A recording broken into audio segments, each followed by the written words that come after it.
الرجيم بسم الله الرحمن الرحيم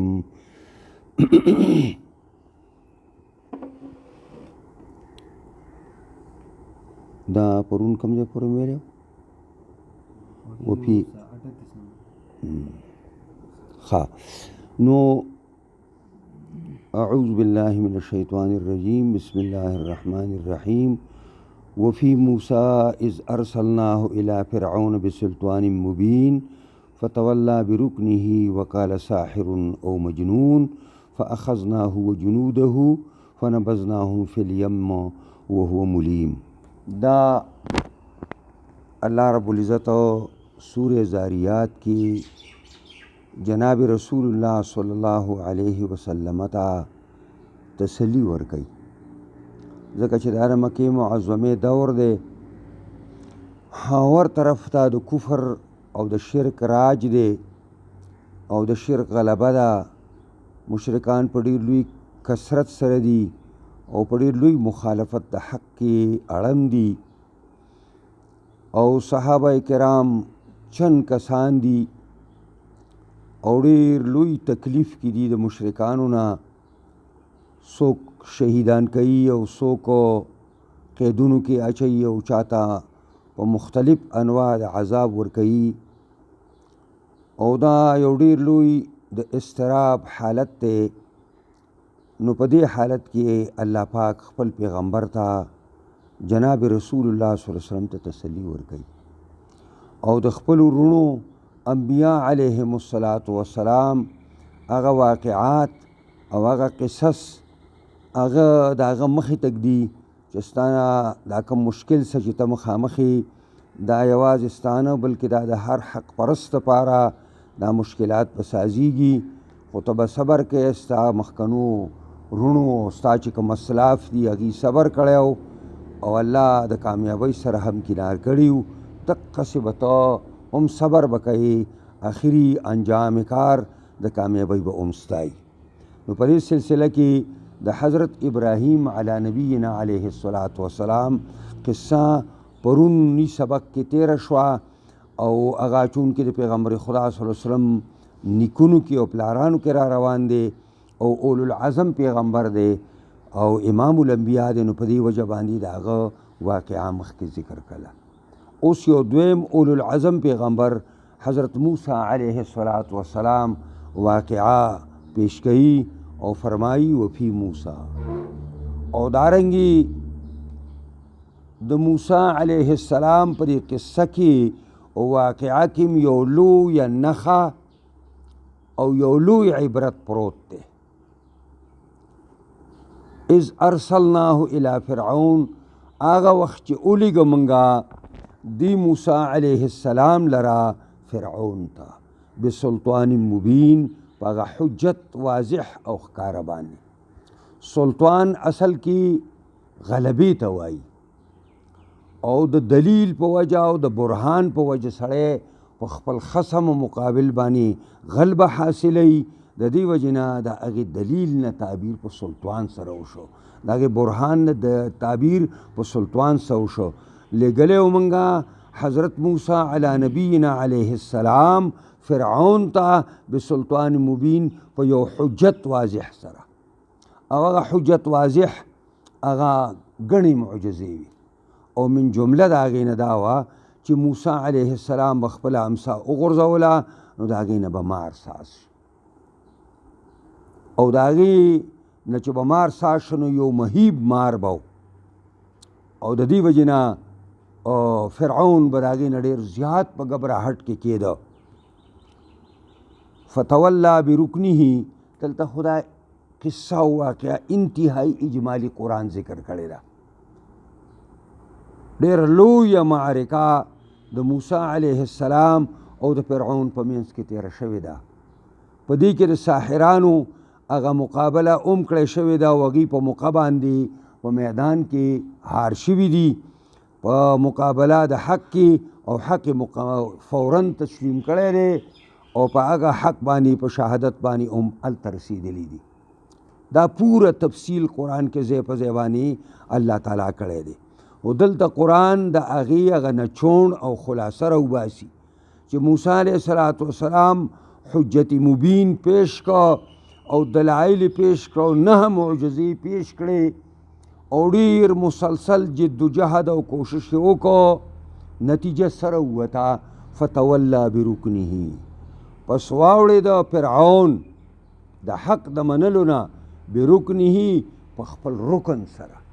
د رکن معنا خو موږ دا کوو چې یو شرط دی یو رکن دی د شی، شرط الشی او رکن الشی، دا د دې ترجمه ده موقوف علیه د شی. اوس موقوف علیه به کله داخلي وي او کله به موقوف علیه خارجي. موقوف علیه داخلي ته رکن وایي او موقوف علیه خارجي ته شرط وایي. لکه د مونځ دپاره اودس شرط دی، نو د مانځه نه بار دی، او دا ستن د دې آبادۍ رکن دی، دا په دې آبادۍ کې دننه ده. د دې وجې نه د رکن ترجمه عماد هم شوی دی، یعنې ستن اړم چې څه ته ویلی کېږي. دلته ته مراد د فرعون فوجونه دي، د فرعون هغه پیروکار دي، د هغه کیبینټ چې ورته وایي، د هغه وزیران چې ورته وایي، دقه ته مراد دي. نو فتولا برکنه وګرځېده او واوړېده فرعون د منلو د حق نه برکنه په خپل قوت سره او په خپل زور سره او په خپل فوج سره. دا معنا ده. وقال وی ویلي دا اسی قوم له دوکه ورکوي، یعنی فرعون په دې یقین ته رسېدلی و چې موسی علیه السلام واقعي د الله پیغمبر دی او دا کم څه چې پیش کوي دا یقینا معجزات د الله د طرفه دي. خدا خو باطل پرست دی، نو دغه خپلو باطلو باندې د پردې اچولو دپاره په موسی علیه السلام باندې الزام لګوي. وقال وویل فرعون ساحر، دا موسی جادوګر دی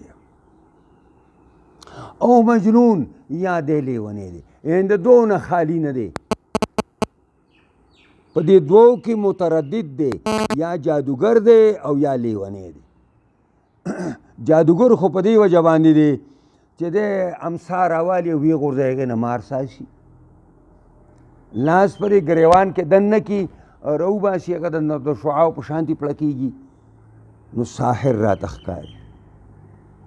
او په دې دعوه د نبوت کې چې زه پیغمبر الله را لېږلی ما، زه رسول الله، لیونی دی. رسول انسان ته ګورو رسول کېدل او انسان ته ګورو پیغمبر کېدل، دا د لیونو خبرې دي. نو ځکه وایي ویل فرعون چې دا موسی علیه السلام یا جادوګر دی او یا دا چې کوم دی لیونی دی.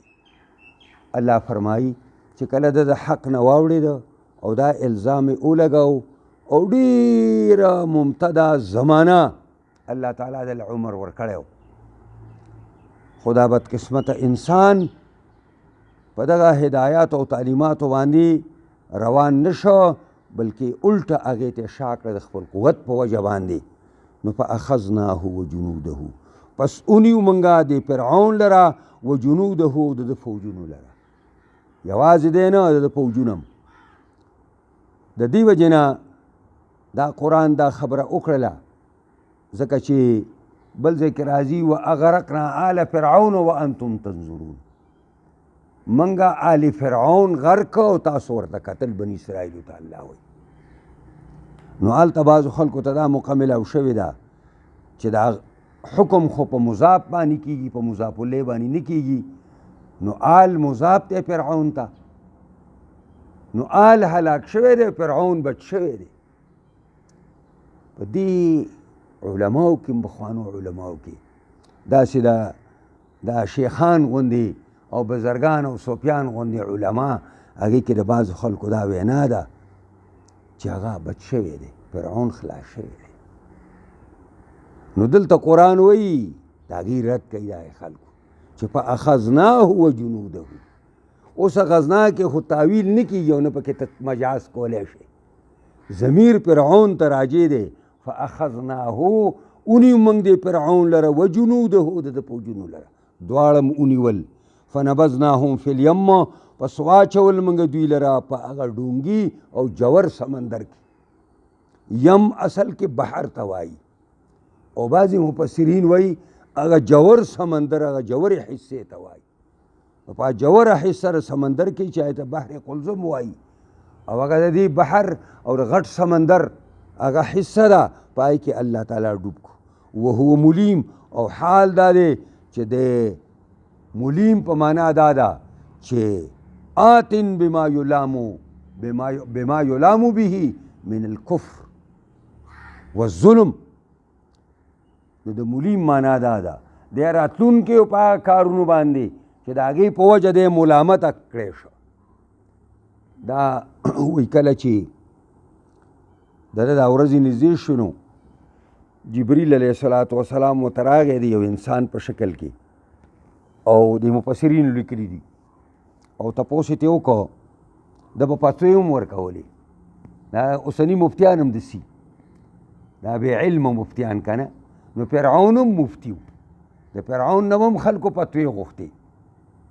نو فتوې ترې وغوښتله چې جی یو غلام دی د یو مولا او هغه پر خپلو نعمتونو کې ډوب کړی دی او هر قسم احسانات یې ورسره کړي دي او هغه غلام راپاسي او د دې مولا د مولاګیریت نه انکار وکړي او ځان ته مولا ووایي.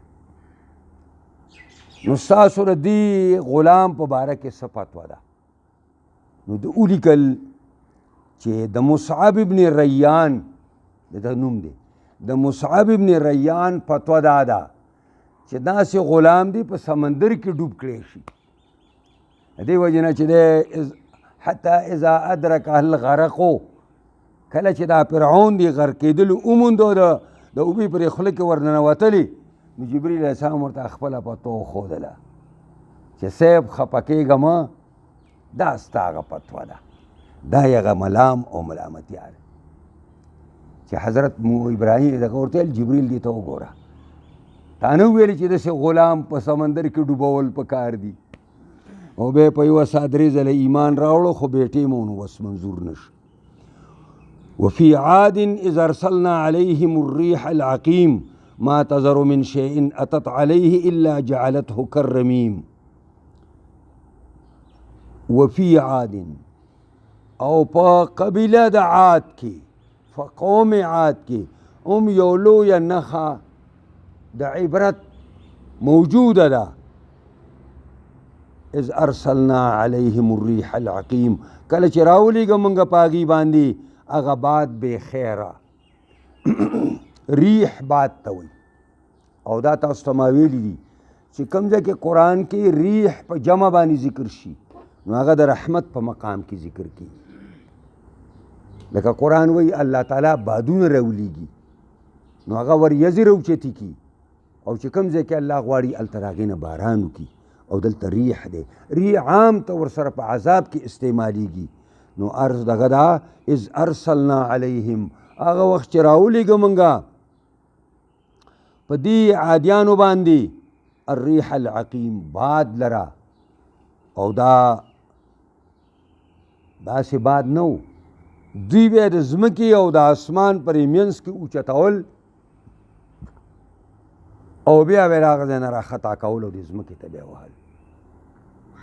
ځکه چې دوی ډېر لوی دعوه کړې وه چې من اشد منا قوه زموږ نه په طاقت کې څو غټ بل څه شی نو الله ورته ویل ورځ درته ښیم طاقت اوس نو اوچتول به یې د ځمکې ته بیا راایشتل او قرآن وایي ته به داسې وایې که اعجاز نخل خاویه ته به وایې دغه دا چې کوم دی سټې د کجورو دي ایستلی شوي دي د بنیاد نه او منقعر هم راغلی دی او اصل کې عقیر په معنا د شڼ باندې راځي. د دې وجې نه عقیره دغه چې کوم دی عقیم هغه ښځې ته وایي چې هغه بچي نه راوړي هغه سړي ته عقیم وایي چې هغه بچي نه راوړي. د دې وجې نه د عقیم معنا ده دلته بې خیره یعنی معنا دا ده چې په دغه هوا کې هېڅ خیر نه و دې وریځ نه راوچتوله ډکه د اوبو نه چې یو ځای کې پکې باران شوی وی بلکې دا د عذاب او د خدای د قهر نه ډکه سیلی او ډکه هوا وه. ځکه بیان کوي ما تذر من شیء نه پرېښودلو د بعد یو څیز لره اتت علیه چې رابږی په هغې باندې الا جعلته مګر ګرځو به یې دې لره کرمیم په شان د ریزې ریزې کړی شوي څیز باندې. رمیم اصل کې هغه اوچو پاڼو ته وایي چې هغه ریزې ریزې کړی شي او پوټي پوټي کړی شي هغې ته رمیم وایي. لکه د ګاړې د مالونو د خپو هغه اوچ واښه چې په هغې باندې مالونه د پاسه ګرځېدلي او زرې زرې کړي نو هغې ته رمیم ویلی کېږي. د دې وجې نه رمیم هغه هډوکي ته هم وایي چې هغه زوړ شي، زوړ هډوکی. وفي سموده او دارنګې په سمودیانو کې یعنی په قبیله د سمود کې هم یو لویه نښه د عبرت موجوده ده. اذ قیل لهم کله چې وویلی شو دوی ته د جانبه د حضرت صالح علیه السلام نه تمتعو فایده حاصله کوي حتی حین یو زمانې پورې. دا هم یو قبیله ده او ډېره زوروره قبیله ده او دا د بقایاتو د عاد نه دي، د عاد د بقایاجاتو نه دا پاتې شوي. دویم دقسې لوی قوتناک خلکو او انتهایی ظالمان خلکو او دوی ته الله تعالی صالح علیه السلام د پیغمبر په حیث باندې راولېږه او هم د دوی د تن او د وجود نه پیدا و، هم د دوی د دې قوم نه و، هم د دوی ورو د نسب په لحاظ سره هغوی داسې وکړه چې هغه خپل پوره وس وکړو. دوی ورته په جواب کې ویل چې كنت فینا مرجوا قبل هذا، ته په موږ کې زیاده امیدونه وي د دې نه مخکې. موږ ویل چې دا پرې قوم کې یو بچی پیدا شو او دی به همیشه د قوم د قیادت او سیادت هغه واګې به په لاس کې واخلي او د قوم د نظریې او د قوم د مذهب تحفظ به کوي. ته خو زموږ د امیدونو ځای وي او تا زموږ په امیدونو باندې اوبه واړولې د پاسه. كنت فینا مرجوا قبل هذا.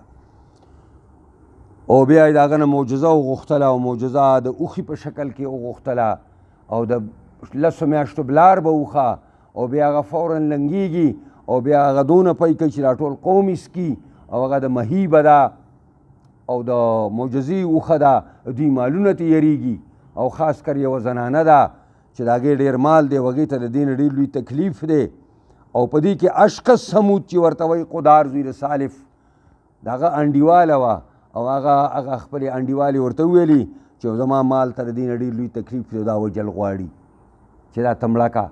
او هغه راغی او په ټول قوم باندې وګرځېده او حتی مفسرین لیکي چې پردهنشینو زنانو پسې دننه پردو ته ورغی چې تاسو ما سره په دې رای راکوئ چې دا اوښه مړه کړم. ټول ورته ویل اوښه مړه کړه. نو ځکه چې کله د فعقروها جمع ځکه استعمال شوې ده چې ټول قوم پې هغه راضي کړی و. کافر قوم چې څومره و حتی چې زنانه او پردهنشینې زنانه هغې هم ځان سره په دې باندې ملګرې کړې وي. نو قرآن هغې ته اشاره کوي چې کله دوی اوښه حلاله کړه او اوښه یې مړه کړه د معجزې، نو حضرت صالح ورته وفرمایل چې اوس پیداوالی په دنیا کې 3 ورځې، بل ځای کې 3 ورځې دي، 3 ورځې پیداوالی او د 4مې ورځې په سهار باندې به په تاسو باندې عذاب راځي. په اوله ورځ به ستاسو دا مخونه تک زیړي او په 2مه ورځ به ستاسو دا مخونه تک سري او په 3مه ورځ باندې به ستاسو مخونه تک توري او د 4مې ورځې په سهار باندې به په تاسو د الله عذاب راځي. دلته تېنه تعبیر قرآن حتی حین وکړو، یو زمانې پورې. نو په بل ځای کې په قرآن کې تشریح ده چې 3 ورځې وي او د قرآن بهترینه ترجمه دا ده چې یفسر بعضه بعضا، چې د قرآن بعضې حصې د بعضې قرآن د حصو دپاره تفسیر وګرځوي. نو دا راګې دپاره تفسیر دی د حتی حین. اذ قیل لهم کله چې دوی ته وویلی شو او چونکې قائل معلوم دی چې حضرت صالح علیه السلام دی د دې وجې نه هغه ذکر هم نه که تمتعو فایده والی حتی حین یو زمانې پورې 3 ورځو پورې. فعتوا عن امر ربهم فسرکشي وکړه دوی د حکم د خپل پروردګار نه، د الله د حکم نه او دغه وکړله او اوښه یې لاله کړه د معجزې، او بیا یې د حضرت صالح د وجلو کوشش شروع کړو چې دا موږ مړ کړو. او په دې کې د 9 کسانو یوه ډله وه د بدماشانو او د دې قوم سردارانو، او هغه د دې قوم د ګمراهۍ سبب همغي و، او د دې ټول قوم د انکار وجه همغي سازېدل. او چې کله ورته حضرت دا خبره واوروله چې 3 ورځې پس به تاسو تباه کېږئ، نو ویل چې دی خو ځان نه مخکې مړ کړو. نو د حضرت داسې جومات داسې او عبادت خانې په یو غره کې وه، نو دوی لاړل او هلته ورته کېناستل. او قرآن هم دا ویلي دي چې موږ به ربانې شبخوني وکړو او سار له چې موږ نه در وینو څوک تپوس کوي موږ ته نه خبر. نو هلته په یو غار کې کېناستل چې دی راشین دی به موږ دا کوو. الله په هغې باندې یو لوی کمر راوغورځو او د هغې خوله هلته بنده شوه. هغه خبیثان بدماشان هلته مردار او قوم باندې چې سار شو د الله تعالی عذاب راغی. قرآن بیان کوي فاخذتهم الصاعقه، اونیم دوی لره تندري عذاب. صاعقه اصل کې دا اور دی چې د اسمان نه راکوزیږي او کم شی ته چې اورسي هغه ختموي. صاعقه تندر یې موږ ترجمه کوو. دلته ته مراد هغه تندري عذاب او دا آواز د تندر د آواز په شان آواز، داسې یو چغه پې وویستله، وویستی شو چغه چې دوی په ځای باندې پرېوتل، او دا د صاعقې په ځای رچپه هم راغلې ده. یعنې د دې زړونو دا حرکت پیل شو، زړونه په زلزله شو او ودرېدل. دې ته هټ پیل ویلی کېږي. نو فاخذتهم الصاعقه، اونیم دوی لره تندري عذاب وهم ينظرون، او دوی ورته کتل چې را روانو دا عذاب د الله. فما استطاعوا من قیام، فسنو دوی طاقت لرونکي د راپورته کېدلو چې دوی خپل ځای نه راوچت شي. وما كانوا منتصرین، او نو دوی بدله اخیستونکي د ځان چې بیا د الله نه د ځان بدل اخیستی وی چې الله تعالی نیست و نابود کړو د سیل وي. وقوم نوح من قبل انهم كانوا قوما فاسقين، او دارنګې واهلکنا قوم نوح، هلاک کړی موږ قوم د نوح علیه السلام. دا موږ د واقعه ده په قرآن کې په مختلفو ځایونو کې تفصیلا ذکر شوې ده چې نوح علیه السلام الله تعالی دې قوم ته راولېږه، او دا بالکل اول پیغمبر او اول رسول لی اولو العظم چې الله د شرک د رد دپاره ځمکې ته رالیږلی دی. د دې نه مخکې په ځمکه کې شرک نه و. دا ړومبی پیغمبر دی چې کله د پیغمبرانو علیهم السلام، شیس علیه السلام، ادریس علیه السلام، د دې دا سلسله یو ځای ته ورسېدله، په هغه ځای باندې بنده شوه، بچی پاتې شو، هغه نیکان صالحان عالمانو، او کله چې هغه وفات شو نو قوم ډېر زیات دلګیر شو او قوم ډېر زیات خفه شو، او ویل چې موږ خو به د دین زده کوو او زموږ زړه به سخت شراب ولو، دوی به راته وعظ نصیحت وکړو به م نرم شو، اوس پس موږ څه کوو د دې نه وروستو.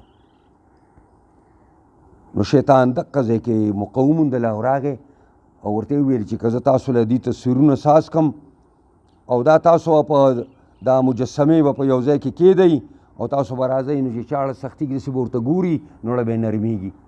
ویل دا خو به ډېره ښه مجسمې ساز یې کړې د ود، سواع، یعوس او یعوق او نصر په نومونو باندې، او بیا 100 کاله حدیث کې راځي ابلیس ته دوی نه ځان پټ چې دا نسل ختم شو او نوی نسل راغی.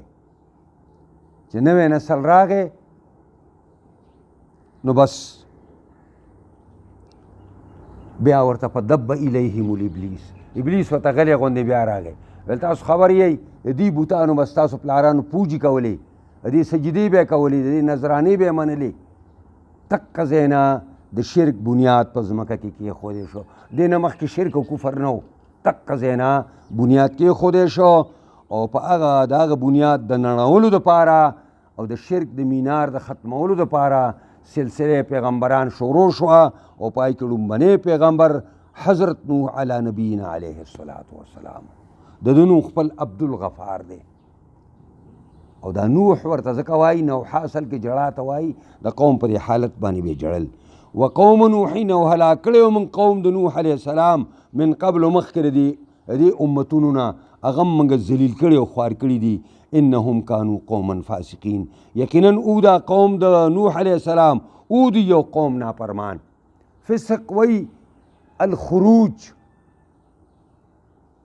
او په اصطلاح کې الخروج عن طاعت الله، د خدای د حکم نه وتیو، د الله د فرامینو حکمونو نه وتیو.